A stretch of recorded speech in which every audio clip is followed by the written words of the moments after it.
Riot just revealed League's most hyped game mode during the MSI Showmatch. And honestly, it looks amazing. Just recently I made a video pouring all my skepticism into why LoL Classic was doomed to fail. But today I'm here to admit something. I was wrong. In this video we are going to look at how Riot actually built this mode, why its mixed approach is the smartest thing they could have done, and how it can become one of the best modes Riot has ever released. So what changed since last time? Well, Riot revealed that they didn't just lazily copy-paste a single season. So it's going to be kind of a mix of experiences, kind of like a greatest hits of League. They didn't just hit revert to Season 1 League or the supposed peak of Season 3. Instead, they made a mix. They took the foundation of Season 3, but sprinkled in modern features like trinkets, jungle item restrictions, the new Baron buff, and even newer items like Arden Sensor. But don't worry, they kept the soul intact. The old map is back, alongside the classic champions and iconic items. However, they actively left out champions that were just too fundamentally flawed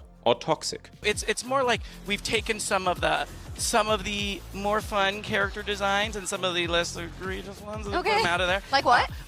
More like ones we knew were not that great. So what does this all mean? It means Riot didn't just drop a nostalgic cash grab on us. They actually took their time and asked themselves, what made old leagues so special? Was it the incredibly slow games? Being a ward bot as a support? No, it wasn't. In my first video I said that we don't actually miss the old game. We miss the feeling of playing it. And Riot understood the assignment perfectly. They built a mode that captures the exact feeling of the golden era while surgically removing the toxic elements that would have ruined it today. This isn't just a money printing machine they'll milk for a month. I genuinely think they care about this mode. And honestly, I'm here for it. Instead of launching this as a standalone game like WoW Classic, this mode is built directly into the main client, just like ARAM or Arena. This gives Riot a ton of flexibility. I predict they'll treat this exactly like they treated Arena. They'll start it as a semi-permanent mode to test the waters, and if the player engagement is there, it could eventually become a permanent staple. But here's the catch, and this is something I stressed in my first video. This mode will live and die by its patch cycle.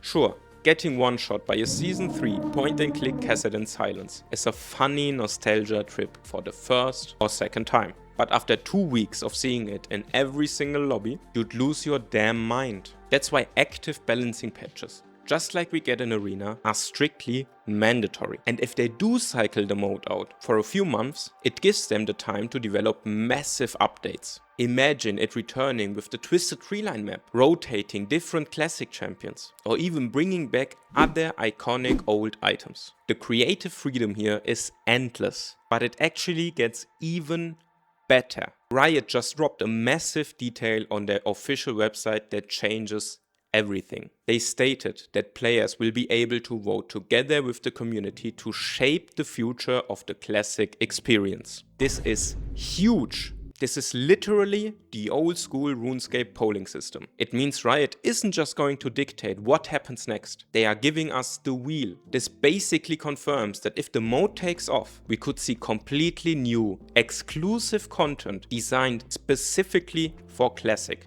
The absolute worst thing Riot could do is drop this mode and leave it to rot. But honestly, looking at the effort they put into this Showmatch and their overall approach, I genuinely believe they won't let that happen. I really believe if there is enough engagement from the community, Classic will become a permanent game mode. Despite all of this, one massive problem still remains: information. I was recently rewatching Magikarp used Fly's actual champion spotlight for Sion, and one point he made really stuck with me. Him or what to do with him. Should you build AP? Should you build AD? Should you go top lane, mid lane, jungle, Nexus? Back then you genuinely didn't know what to build or what the absolute optimal setup was. There were no detailed stats available. Today, We have 5 different stat websites tracking every single stat. Tryhards are still going to be a problem. The community solving the meta in barely a week is still going to happen. And don't get me wrong, that obsession with optimization could absolutely ruin the magic for a lot of players. But I genuinely think Riot has done everything in their power to make this mode about fun, not just winning. Even in the Showmatch, it felt like people cared way more about making their wacky builds work rather than just sweating for the victory. Honestly, Riot couldn't have done a better job with how they've approached this so far. Do some of my old concerns still stand? Yes. Will it be fun forever? Maybe. Is this going to be a fun as hell experience for everybody who just wants to feel the old league again? Absolutely fucking yes. Ever since the Showmatch, the hype has been completely real, and I cannot wait to load into this mode. And just for that, I really appreciate Riot for actually trying. Thanks for watching.